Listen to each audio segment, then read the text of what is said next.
Welcome to TradeTheNBA.com. This is Sean's reports for the 21st of February, and well, we did it.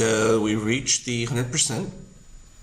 Morgan Achi line right here. It dipped down a little bit to meet the rising peak on this continuation of rising gold, and now it becomes a critical element for that shakeout to continue, because as soon as we start to see weakness here, our expectation will be that we'll get a much more significant retrace to fill back in some of these moves.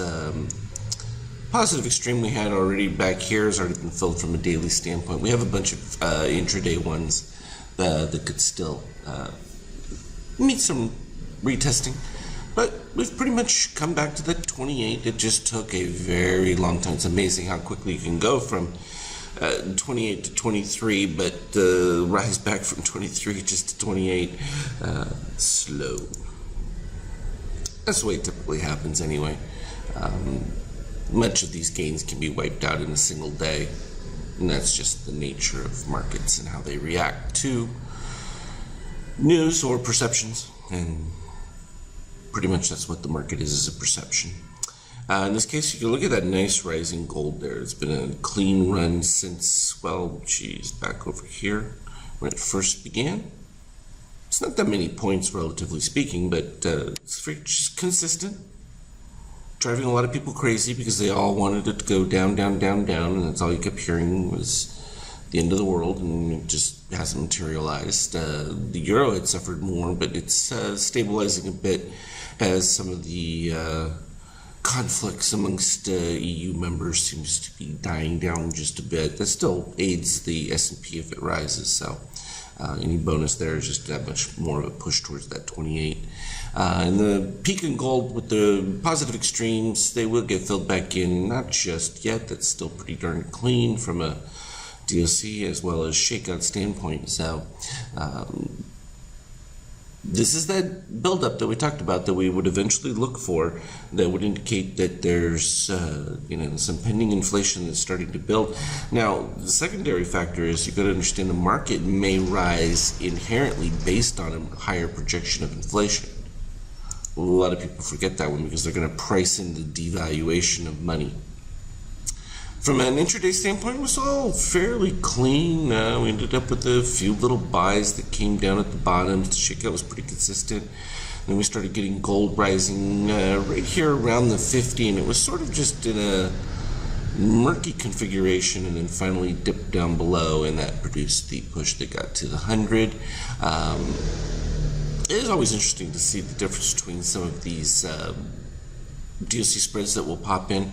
You know, this is the difference where you have the rising magenta and gold into this one versus a lower shakeout and flat to weak magenta. Sometimes you just have to pause a little bit and wait for it. Same situation right here. Rising, well, everything red, magenta as well as yellow.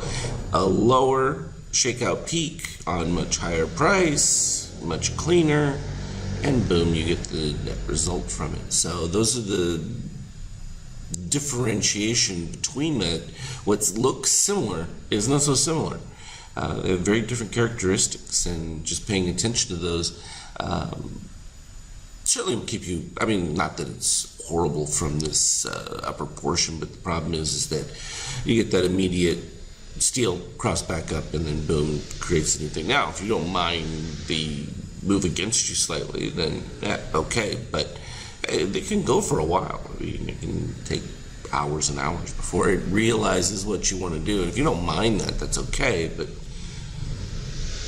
you can be a little more precise if you choose to be. So here was the original with the cross. Red was already falling at this one. You have green moving below orange. At the same time, steel is crossing below cyan and beginning to rise. So that's the earliest point. And it happened to be the 2793, which is a previous algo thread that we had. So, you know, market got back to its 2800 right here at this pre-market era, and it's filled back in all these positive extremes. They came all the way to right here, so there's a little bit more to go. So we'll give it a little more time, see if it does that during the post market here. We're getting ready for, the end of the European session will make a big difference. You'll start to get East Coast buyers, and that will be their pre-market. So we'll look for that. But as always, I'll put anything relevant up. This is all pretty much boilerplate standard stuff, so nothing hyper exciting with that. We'll talk again later. Trade well.